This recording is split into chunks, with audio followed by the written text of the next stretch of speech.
அரச மரத்தில் ஒரு அதிசயம். அரச மரத்தில் ஒரு அதிசயம். மயல்புரம் என்ற சிறிய கிராமம் வறட்சியால் வாடியது. நிலங்கள் காய்ந்து கிணறுகள் வற்றிப் போயின. கிராமத்தின் எல்லையில் பல நூற்றாண்டு பழமையான ஒரு அரச மரம் நின்றிருந்தது.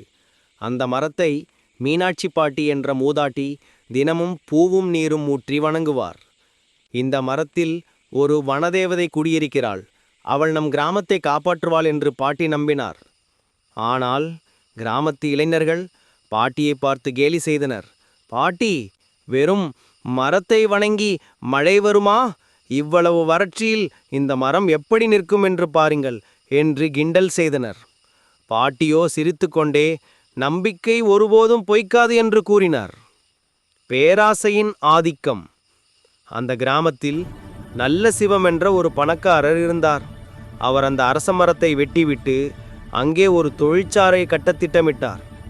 இந்த முட்டாள் பாட்டி வெறும் மரத்தை வணங்குகிறாள், கிராமமோ வறண்டு கிடக்கிறது, நான் மரத்தை வெட்டினால் யாரும் தடுக்கப் போவதில்லை என்று நல்ல சிவம் நினைத்தார். அவர் கிராம மக்களை அழைத்து, அந்த பழைய மரத்தால் எந்த பயனும் இல்லை, அதை வெட்டிவிட்டு வேலைவாய்ப்பு தரும் தொழிற்சாலையை நான் கட்டுகிறேன் என்றார். வறட்சியால் வாடிய மக்கள் வேறு வழியின்றி அவர் பேச்சை கேட்கத் தொடங்கினர். பாட்டியின் கடைசி பிரார்த்தனை. மரம் வெட்டப்படும் நாள் வந்தது. நல்ல சிவம் ஆட்களுடன் கோடாலியை எடுத்துக்கொண்டு மரத்தருகே நின்றார். கிராம மக்கள் அனைவரும் அங்கே கூடினர். மீனாட்சி பாட்டி ஓடி வந்து மரத்தை தழுவிக்கொண்டார்.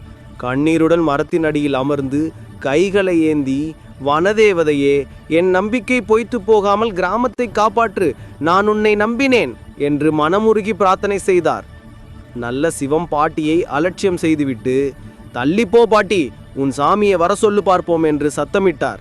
அவர் ஆட்கள் முதல் கோடாலியை மரத்தின் மீது ஓங்கினர். சரியாக கோடாலி காற்று மரத்தின் மேல் படுவதற்கு ஒரு வினாடி முன் வானத்தில் திடீரென்று கருமேகங்கள் திரண்டன. அடுத்த நொடியே இடிமுழக்கத்துடன் அவர்கள் வாழ்நாளில் கண்டிராத பலத்த மழை பெய்ய தொடங்கியது. சட்டென்று வந்த அந்த மழையில் நிலம் நனைந்தது. வறண்ட கிணறுகளில் நீரூறத் தொடங்கியது. கோடாலியுடன் வந்த ஆட்கள் மழையில் நனைந்து நின்றனர். நல்ல சிவத்தின் பேராசை முகம் கூசி போனது. அனைவரும் ஆச்சரியத்துடன் மீனாட்சி பாட்டியை பார்த்தனர். அப்போதுதான் அவர்களுக்கு உண்மை புரிந்தது. இந்த அற்புதம் அரச மரத்தால் வரவில்லை, பாட்டியின் அசைக்க முடியாத தூய்மையான நம்பிக்கையாலும் இயற்கையின் மீதான அன்பாலும் வந்தது. கடவுளின் சக்தி சிலை அல்லது மரத்தில் இல்லை, அது தூய பக்தியில்தான் இருக்கிறது. அன்றிலிருந்து கிராமமே மீனாட்சி பாட்டியின் காலில் விழுந்து மன்னிப்பு கேட்டது. அவர்கள் அரச மரத்தை ஒரு கோவிலாக கருதி பாதுகாக்க தொடங்கினர். வீடியோவின் இணைப்பு.